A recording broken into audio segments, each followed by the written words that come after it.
My guest today is Angie Iacovou, co-owner and manager of Kahuna Surfhouse in Kite, Larnaca. Together with her partner, Elias, she has turned Kahuna into one of Cyprus's most recognizable water sports communities, offering kite surfing, stand-up paddleboarding, wing, camps, corporate experiences, and the King of Kite Championship from Softades Beach. Kahuna was built around a love of the sea, movement, sustainability, and community, offering locals and visitors a different way to experience Cyprus. Angie, welcome to the Future Makers podcast. Thank you for having me. Of course. I like to start all my conversations with a quote from Kierkegaard, who says, "We live life forwards, but we understand it backwards." Yeah. Looking at your own life in your early years, how does that apply? So I think there's maybe two sides to this. The one is that when I see the role that I've built for myself in my career, what's helped the most, I think, is being very sociably adept, like being able to talk to different people and having the confidence to do that, not having any fear of walking in and doing and saying and all the rest of it. And I think when I look back, a lot of it has to do with my family unit, which is it's a very important part of my upbringing, because there was always I was always championed to do stuff. I was never told, do you maybe want to, or maybe think about that, that was never on the table. But at the same time, so for an example is, I really wanted to go to Pony Club camp when I was like, I don't know, 10 or I can't remember now. But it was during exam week. My parents said, absolutely, you're going. This is something that you want to do. It's sporty, it's active, it's this, it's that. And so they did all of these things for me, but there was a big, like the other side of it, that there was a lot of discipline. You have chores, you have to do this, do that in the home, politeness, manners, a big thing with my mum, manners. So when I look back, all these things I was allowed to do things, allowed to express, allowed to go and experiment, and it didn't matter if I failed, even though I don't know if that's the right word to use, or succeeded. But then on the other side, there's all this discipline, let's say. You always do it with a background, what do you call it? Like a basis that helps you go forward. And then the other part of it, when I look back, I think is also needing to work from an early age. I was told, you have to go and work from like 16. And all of those jobs that I had, anything that I did was all to do with customer service and working in teams. I never worked alone. I didn't have a job ever where I was sitting at a desk on my own or anything like that. So that it was always around people and stuff. So when I look back, I think it's those types of things that have shaped me. And the other thing is, maybe a third thing, is that naturally I'm a confident person and stuff. So I always had people around me. I chose my people around me when I look back, which is funny because I don't do that very often. I don't look back, to be honest. So, yeah. Where did you grow up? In Cyprus. Until I came when I was, I think I was 8 years old when I came. So my mum's Irish and my dad is British-born Cypriot, but he worked abroad. So we were in Oman for a while, different places like that. And then we came to Cyprus. So I grew up in a village, in Ormithia village. So I had all of that, but then went to private school. So I had this juxtaposition of like village and sea life and then private education and all of that. So looking at kind of like your family units and maybe even like the bigger community, especially around in the village setting, who were the models you think that you were looking up towards, especially when it came to like woman and womanhood? I think just being in that setting. So we're talking, throughout the 90s. Okay, I there isn't one woman or a couple of women that I even realize. I think it's just being in that setting, being outside. So you've got women that work with their hands. They're like that stereotypical sort of the strong, good woman, you know. They're mothers. They're all mums. They're all handy. Like they work with their hands a lot. They're strong women like that. My grandmother as well, you know, kept a beautiful house. But then she worked in the fields all her life and all that type of thing. So I think, and it's just being outside. It's okay to get dirty. It's, you know, you learn, I don't know, just simple things like you can climb a tree, you can fall over and it doesn't matter, you're fine. Being in the sea, walking to the beach on my own with my brother from the home, and it's fine. Do you remember your first time like visiting the sea after you moved to Cyprus? My mum, I don't know if it's true, but my mum said I could swim before I could walk. But I don't know if that's just one of her things she says. But it was always there, and we're always underwater. You know, the sea in Ormithia is quite rough as well, and it's beautiful. You live close there, you know what it's like. It's deep, and you know, so masks on. Well, I've got a brother that all you could see was his bum. You know, it's fine. The games was like jumping into the waves and being thrown onto the shore, and then all the stones in your swimsuit and, you know, and tar all over your feet and stuff. It's just how it was. So I don't remember, and I'm trying to think. I'm always by the sea, always have been. So you finished school. What were you thinking? What was your mindset at that time, thinking about like your future? I'm one of those people that I didn't know, but I didn't care that I didn't know. I didn't have a career in mind. I didn't know. At the time, I was working in retail in this company, and I loved it. I had a really good time there, and they were very appreciative of my abilities and stuff. So I worked part-time then, full-time then, and I started to get myself higher and higher, and I was making a good enough wage to be able to travel, to go out and party and have fun and live, well, not straight after school, but it was between, like, live on my own as well. And then I went away, my friend and I, in 2005, we said we're going to go backpacking to Australia and Southeast Asia as soon as I came out of school, I think it was.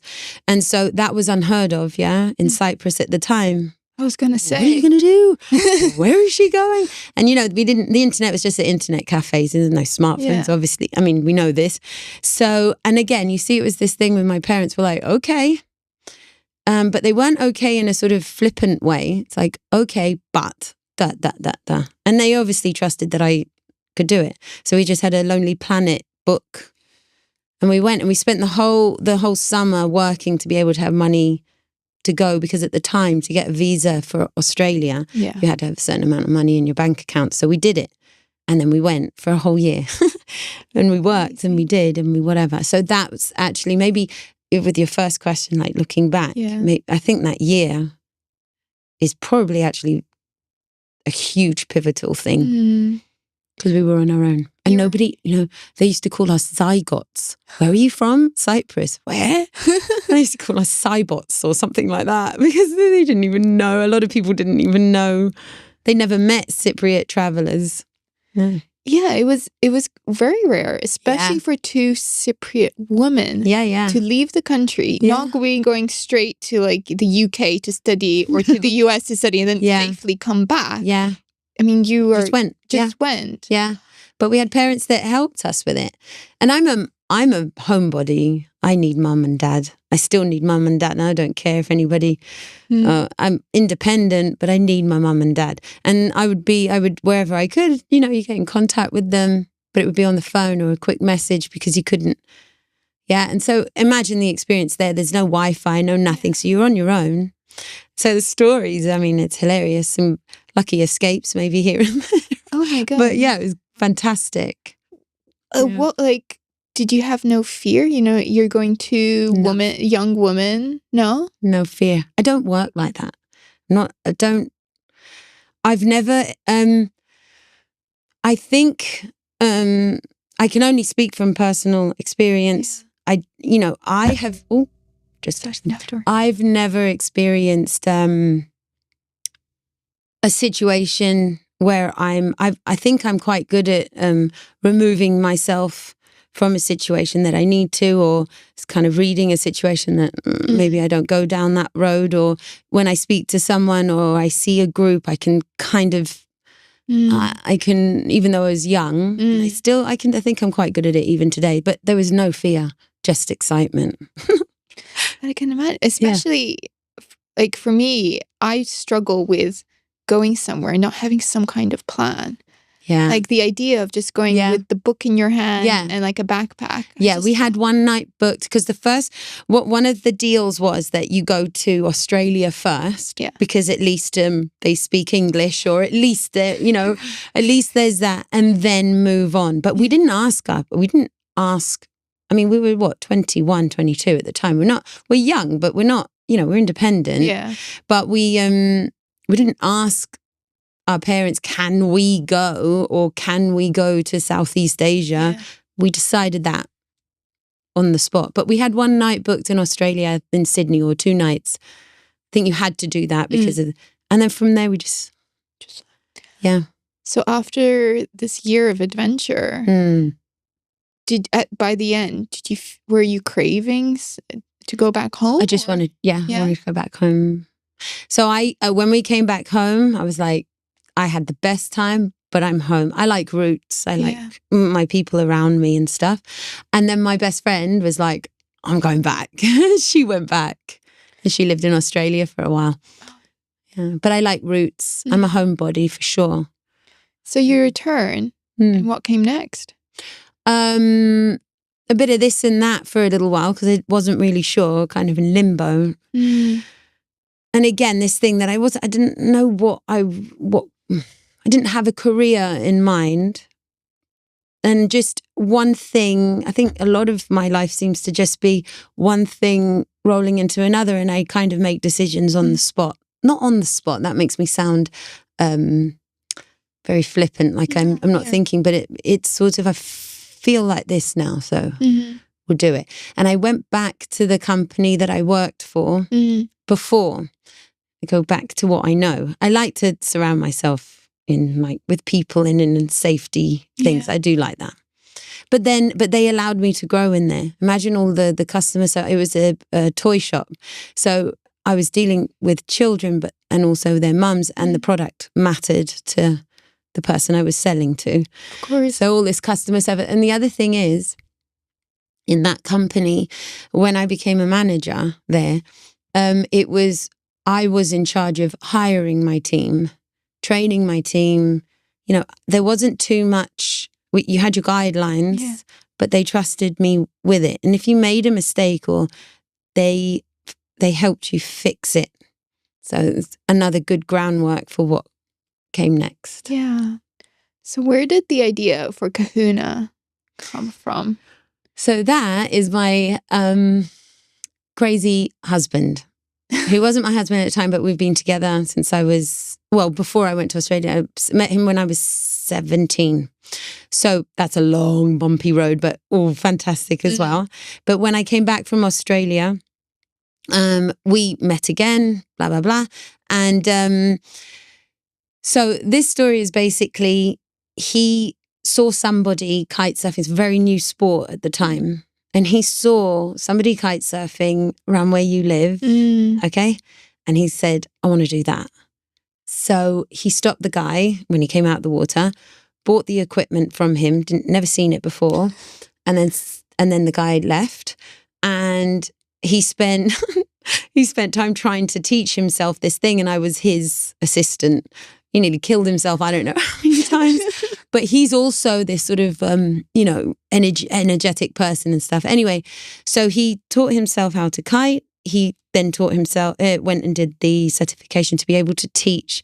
And he left his job to try and pursue this thing of just teaching people to kite surf, and it was really new. So there's a few, but he's the pioneer, let's say, here in Cyprus.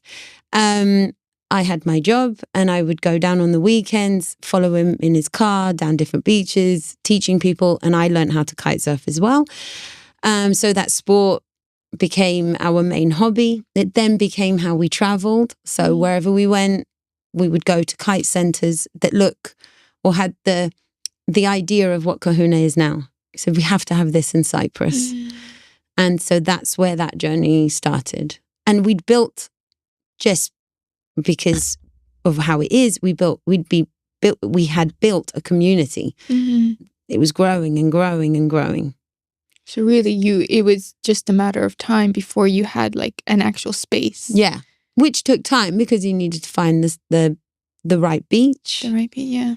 It can't be a swimmer's beach. It's all these types of things. So it sounds like we just went with it. But we definitely went for it with focus and, that this is what we wanted to do. Yeah. Let's talk a little bit about like kite surfing. You said it was a very new sport in Cyprus. Yeah. Cyprus isn't really known, I think, for any of its water sports. Yeah.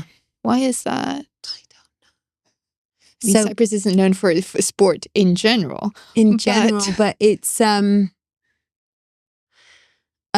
still shocking to me that I think it's shocking in the sense, so there's different things. Like we would go, if you go out with friends and there'd be 15 people on the table, only me and Elias and I would do a water sport. And then there'd be another 6 people on there that are afraid of the sea or deep water or anything like that. And I find it shocking because, it's not encouraged, not in school. No, it's just not encouraged. It's getting better and better and better and better, obviously. But it's like, I feel like, you've got this amazing playground, warm water, low waves. There's no tide even. There's no and there's no battle with this sea. There's nothing in there that's frightening. And I wish people would embrace it more. I think you mentioned schools. I was lucky enough. I went to a private school. Yeah. And we did swimming lessons. So did we. And so when I left and I talked to some of my friends who may have gone to other schools or especially public schools, and they said, we never did swimming lessons. Never did swimming lessons. Yeah. I have children now that don't, there's no swim. And the funny thing is so, because we have Kahuna and it's this open playground for kids, there's kids there all the time and they're just running and that. And, I hear it all the time. It's people saying, wow, these kids are being kids. They're climbing up things and the parents just let go. We make sure that obviously that they're safe and all the rest of it. But sometimes I feel like it's this, if you just let kids play and go for it, it's dangerous. And I don't see the correlation between those two things. If you're watching and they know, they understand, then you're making them aware of their surroundings. And there's a lot of friends of my kids that their parents do not bring them there because they say that it's frightening or dangerous. And I'm not sure why. When you had your own children, did you already have like a plan of did you envision what motherhood would be like? Did you have a plan for the children or like how you'd want to raise them? I think I constantly want to draw on my own parents because they made myself and my 2 brothers, without even realizing it, all 3 of us are very confident people. We're very kind. I know that we're kind people. People like us, are drawn to us. I know that. I'm not trying to put myself on a pedestal, but I know that. And at the same time, they've made us polite. We have manners. We know when to stop when to go forward, and that's what I want for my children as well. And the same thing with my parents is that we were allowed to play. Go for it. Do it. I want to do this pony club thing. Fine. I want to go to England on my own at 11 years old to see Auntie Chris. Okay. I want, things like that. Yeah. I want to go travel, blah, blah, blah. Okay.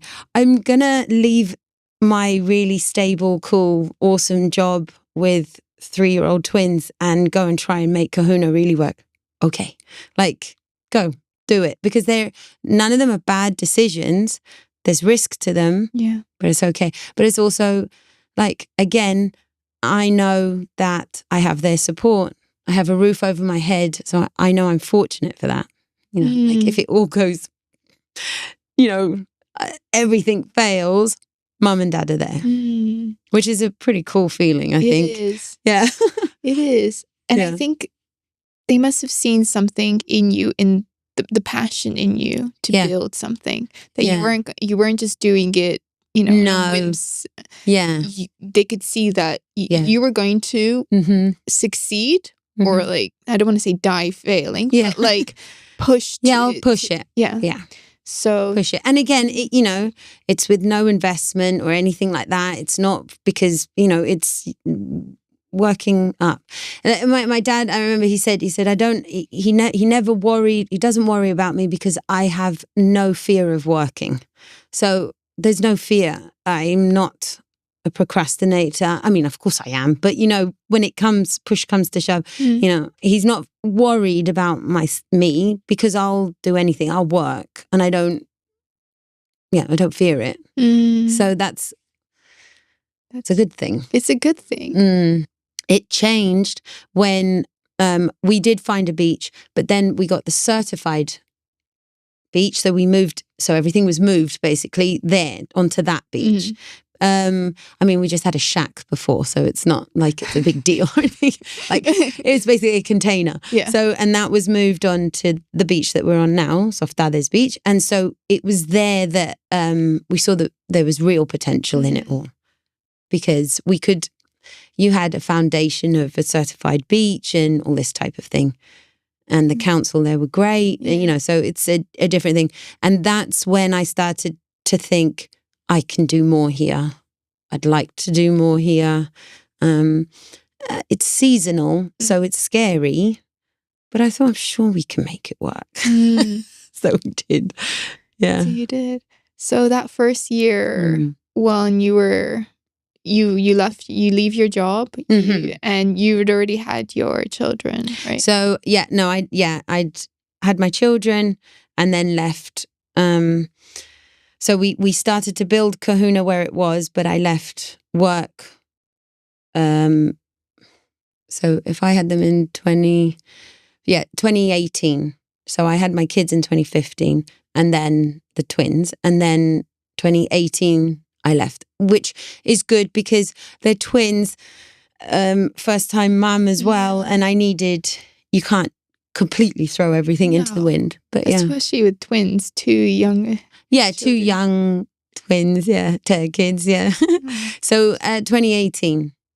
But it's that thing again, it's I'll do it. I said I'd give myself a year. So I gave myself a year to see in that summer, what can I do? What, as Angie at Kahuna, is everything I'm thinking, how will it go? Can we get through a winter? How will that work? And then we'll take it from there.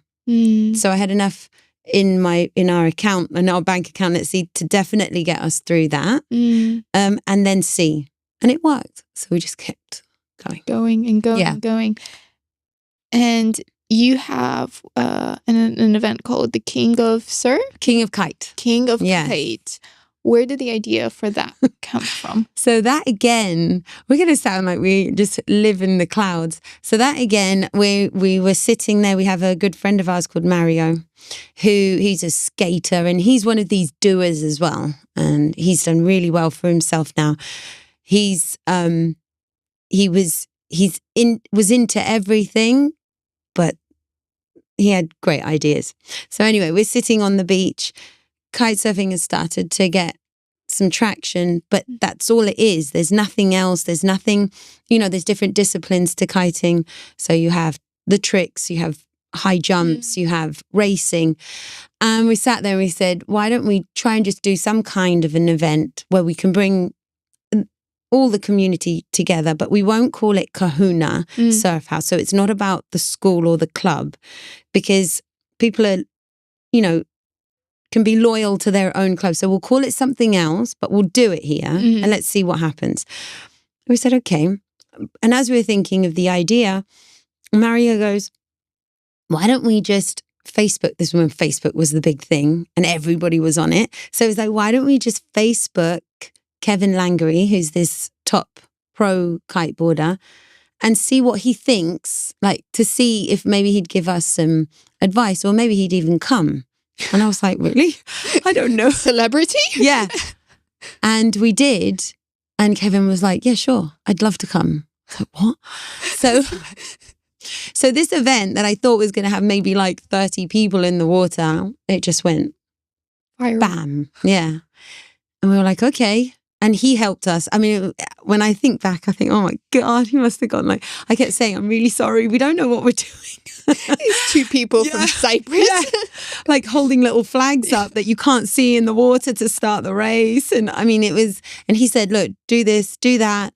Or you should maybe, but it gave it a, what do you call it? Like it gave it a backbone. I can't think of the word now. Yeah. So people were like, oh, him. So everyone wanted to come. And even on the posters, even people that didn't know, they were like, well, he's a Red Bull pro, so he must be something. Exactly. And he came and he put on this amazing show in the water. And we saw, okay, not only is this a fantastic, fun thing on the beach, there's nothing like it. So many people just came to watch because it's theatrical. Kite surfing is theatrical and it's close to the beach. A lot of water sports happen further out. So you're sort of like, where are they? You can't really see. But kite surfing is close. So it's really cool for people just to sit and watch. Like we get many people at Kahuna, they just come and sit just to see what's going on. And then he told us, and he said, I'll judge the people. There's like 4 people taking part. And we had some gifts and it was fantastic. And the same thing, the ball just started rolling.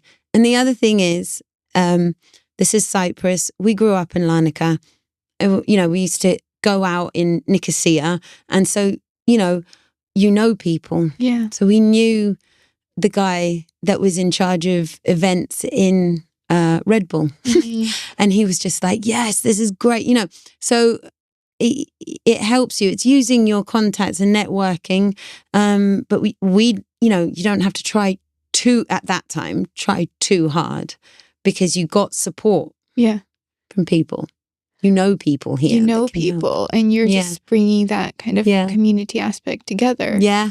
When did you start feeling that Kahuna was more than a school and was beginning to be more of a community?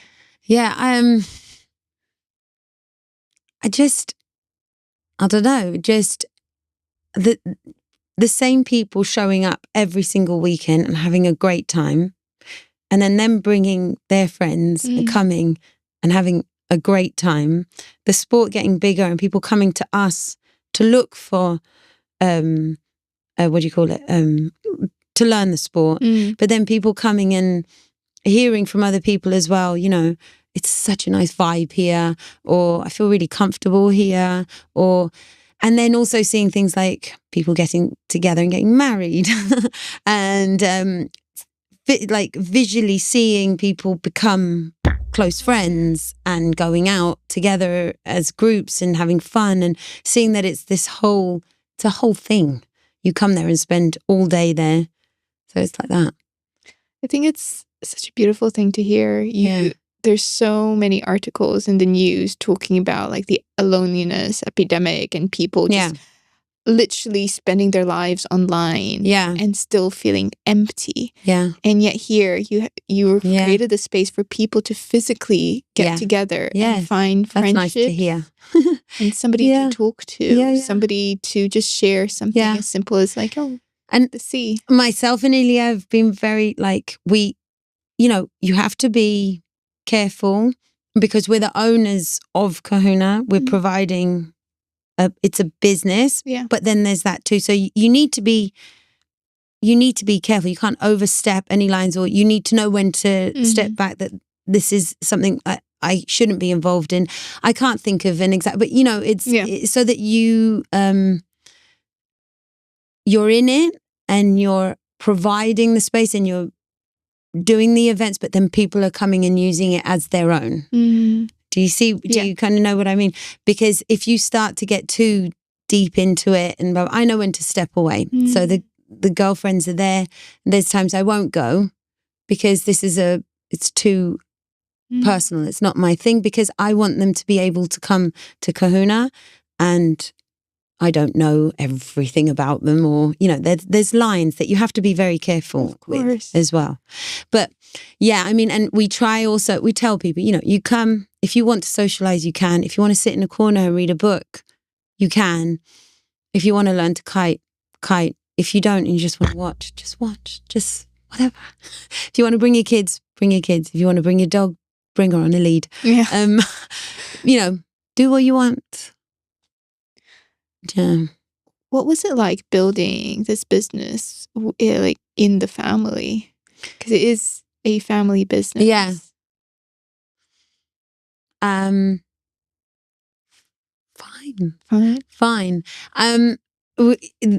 Me and Elias and I are very different, completely opposites in how we deal with things and stuff like that. And we have a clear line. So he is the face and everything to do with the water. He's the surfer dude. He's the teacher. He's go to him for anything to do with on the beach and to do with the actual sport is his. And then anything to do sort of like from the beach up. So under Kahuna, people, small talk, the tourists that come, or the drop-ins, the this, the that, that's me. Yeah. And the events, or I'll say workshops and things that we do, I organize them, but then I put Elias out there that sounded terrible. He's the one, he's the one that does the surf. So I'll book it all and then he does it, so that people, so we have a clear line. But because the whole idea and the way it looks is Elia.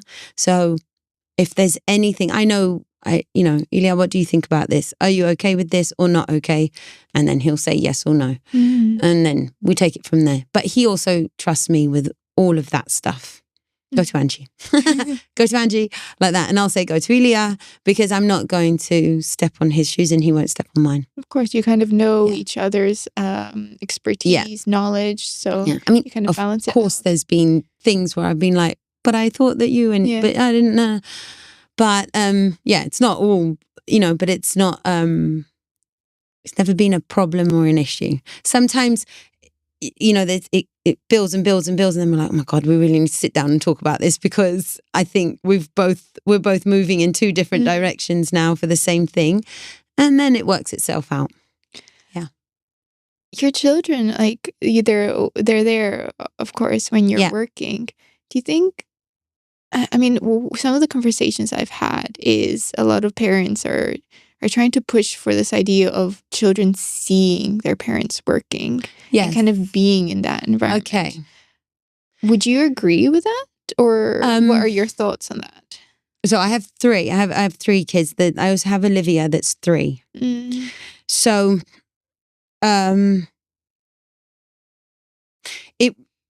so there's I don't know how to explain. So my kids they're always there, obviously. I have my mum and dad do help when I have certain things where I don't want them there, because no matter what you do, your mum, and dad, you can't switch off. They don't know when and also remember the type of work that I'm doing. It doesn't look like work. Yeah, it looks like I'm chatting with this person, talking to this person, laughing with that one, telling someone else. So it looks like I'm socializing, and it is but it's also work. Yeah. So you can't have mom. The good thing, the good thing is that because of the way that we've built it and because they've always been there, everybody knows. And so and everyone is so cool about it. Like if I say, just 1 second, and and most people say it's fine. No, not most, but everybody. Nobody's ever had an issue with it. But we're in an outdoor space. If you see Kahuna, I mean, there's just kids and people, there's mess, there's kites, there's wind, it's not a tidy, strict 4 walls. So it allows for chaos. I'll call it chaos. It allows for it. How would you define success and failure now? And what is your relationship to the two concepts? I think I haven't experienced failure in the sense I did something that pushed me to sort of rock bottom where I've had to build myself up again.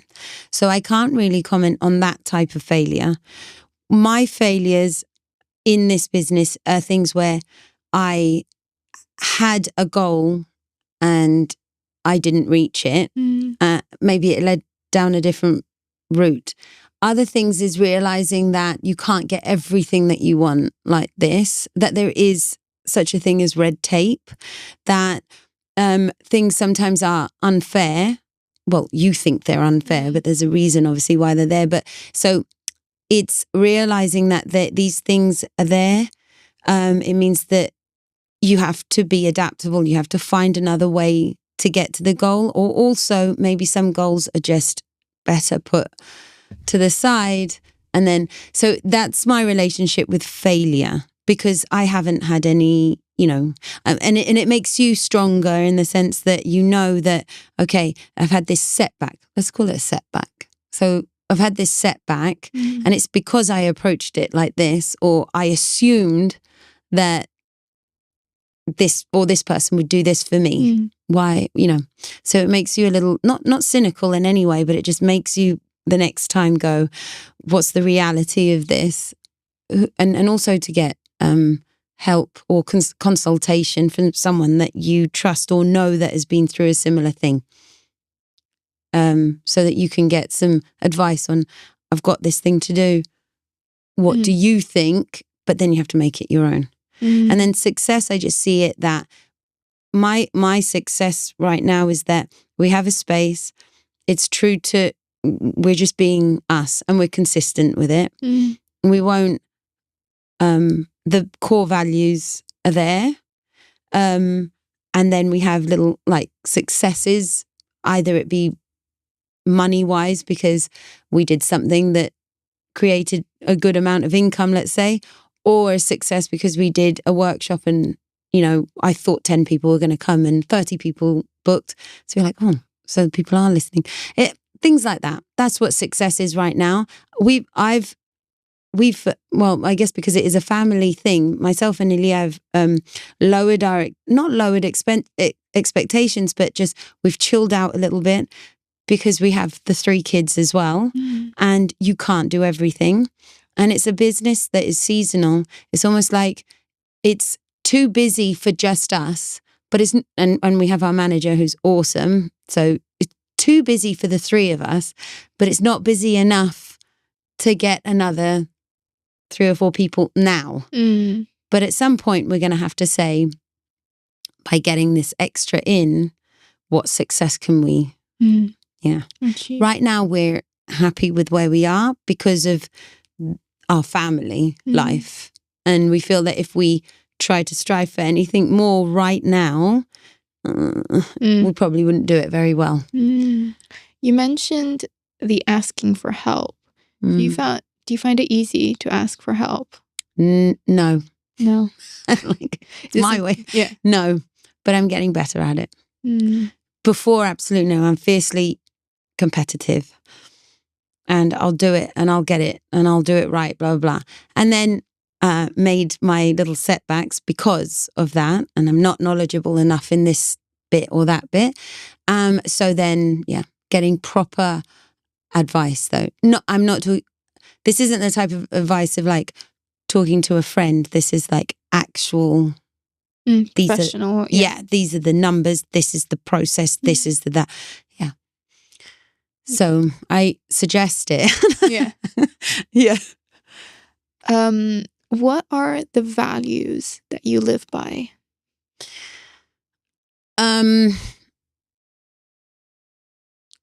Just to be me. I'm not going to, the values are just be me, just be polite. I'm never rude, or at least if I have been once or twice, I don't mean to be. I have a bit of a hard face sometimes, I know, but it's my thinking face. I need to use that. Yeah, I think this is what I look like when I'm thinking. I'm not scowling at people. I think it's just and so values that I try anyway is I do not judge anyone. Everyone has their own thing. So if somebody comes to work and is this way or that way, don't immediately go at them. What's up? I'm not saying I have to have a conversation every time, but let people fester for a bit. Let's see what's going on. So there's that. It's to be just, polite, non-judgmental, just to be me. So you are never pretending or never putting on some kind of pretense or thinking this person expects this from me, so I can't do that. So this is me. I don't pretend as well to know more than I do. Just keep it simple. And if you're overthinking or you're thinking about things, which I do, or you stress, and I can get quite stressy and stuff, it's just to realize it. I think if you do things and then you realize it, you understand it, and then you try and you do something about it, I think that's fair enough. Yeah. I want to ask you, what do you feel like when you're inside the water? What kind of person do you feel like you are? Especially as someone who has this really strong relationship. Yeah. So, for example, on Sunday, we had this fantastic event. All these running clubs came to Kahuna. So I went there really early in the morning, really early, 7 o'clock, not that early. And then I sorted everything out. And I sat there and I thought, I haven't slept too well. Olivia had been up. And I thought, oh God, no. So all these people are going to come and I've got to be like that. And so I thought they're going to be here in 10, 15 minutes. So I jumped in the water. And as soon as I jumped in the water and then I did that feeling, and then the sun on your face, and it's like everything just literally washes away. And I'm really into swimming now. I could swim. I did basic swimming and everything before, but I'm really into it now. So, and I didn't swim too much over the winter, and I've started again now.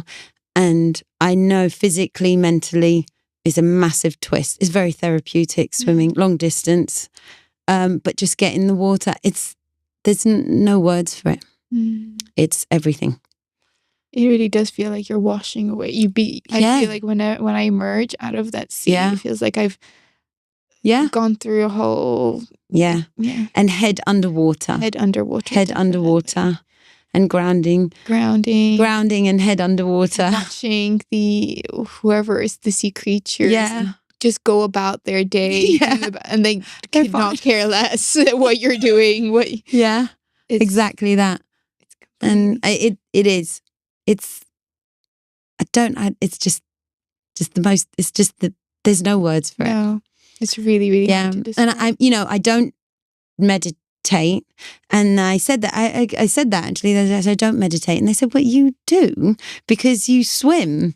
So, like, if you're in the morning and you're swimming, 2.5 kilometers, 3 kilometers, all this type of thing, that's meditation because it's you, your breath. I thought, oh, I didn't think of it like that, but it is. It is. Yeah. It is, because you are constantly in your thoughts. Yeah. You can't put music in. You can't be doing anything external else. stimuli. Just you in the water. Yeah. And something very cool actually happened last year that, I've taken it all for myself, but I was swimming and there's a spot and I don't believe anybody knows she's there, but there is a massive turtle. And this is where I think she must live there or around there. And so I saw her randomly one day and I couldn't believe it. And she swam underneath me, but she swam with me. What felt like ages, but when I tell the story, I'm like, and she swam with me. But it was probably only maybe a minute, but it's quite a long time. And then I thought, I wonder if she's there. And she was there again. And she was there again. And then she was there again. And it just blew me away because she's on her own. I don't believe anybody knows she's there. So I'm like, she's mine. She's my friend. She's my friend. Yes, she's my friend. That's so beautiful. I know. I wonder because they're usually migrating animals, aren't they? Yeah, but I mean, she's not. She hasn't been there.